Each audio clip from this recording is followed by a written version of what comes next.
mar qura ayay isla wada heleen jaanta jalaabaduna waa ay u dheer tahay.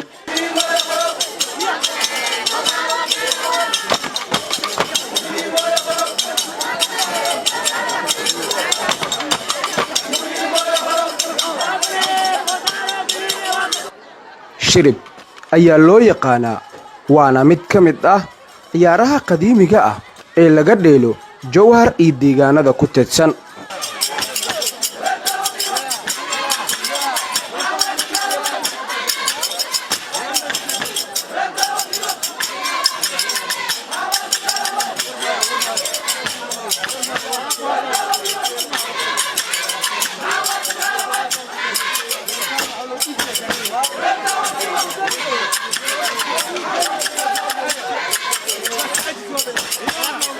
ujeeddada ugu weyn ee shiribkan ayaa ah maamuusidda maalmaha xurriyadda si gaar ah 60 sano guuradii ka soo wareegatay maalinkii xurriyadda iyo midowgii Soomaalida ee 1 Luulyo sida uu sharaxayo aadan muuse. maanta waa maalin farxadeed munaasabad ay u tahay taasoo taariikhdii 1 Luulyo maanta aan dabaaldeg aan aga dhigo hayno. maanta waa maalintii taariikhda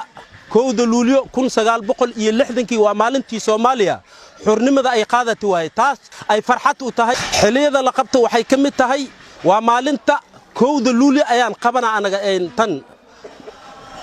mashxarad waaye waa banaanbixii Soomaaliya oo dhan aan iraahdo laakiin haddii hoos u soo dago waxay taariikh ay u tahay xilli kale oo la qabto ma jiraan xilli kas way jirtaa waa markay taariikhda ay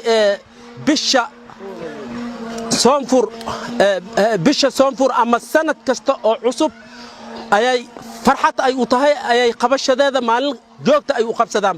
taariikh waaye waa Soomaaliya maalintay xornimada ay qaadatay waaye 1 Luulyo dabaaldegeeda ayay u tahay 1960 ay taariikh ay u tahay taas waxal hees idinka ah oo caan ah ma jiraan heesa taariikhda waxa kamid ah sida jaarilaha maxaad ku tiraahdaa kabeebeyda waxa kamid ah shirta oo abkayna aan ka soo gaarnay intaas aan ognahay anaga.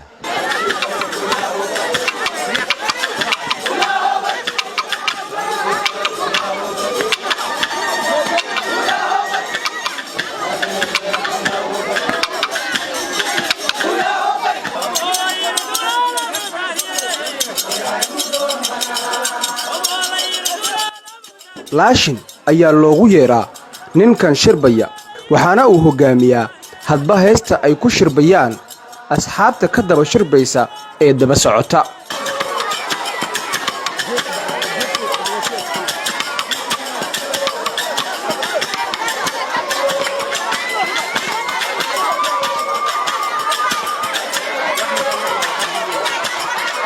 wuxuu yiri mataqaanay taariikhda laga soo qaataa biixireenka sabuun maalintii la bixiyay ayaa odayaashayna ay taariikh ay ka bixiyeen waxay yireen biixireenka sabuun baas ma qabin waa ka baaanayn dawladayna hadii noo bixinin oo beeso noo dhiibin waxay yireen bulu bishaaramaad bari lahaadeen buru iyo mooyko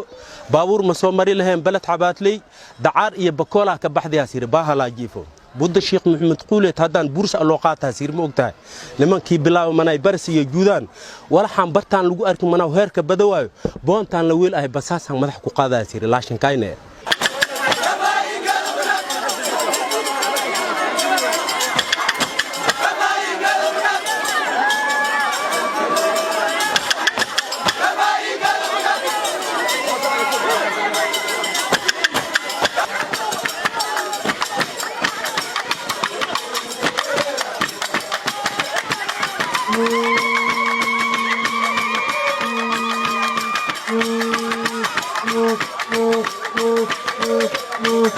minaaminka oo dhinacayga dhulka la dhigo naladaada dhareer iyo keen waa hays ay ku shirbaan dadka degan tuulooyinka ku teedsan wadiga jiilkiisa waxaana la qabtaa sanadkiiba mar sidaa loo yaqaan yaasiin naadi maxamed qalfa raadiyaha iyo telefishinka dalsan jowhar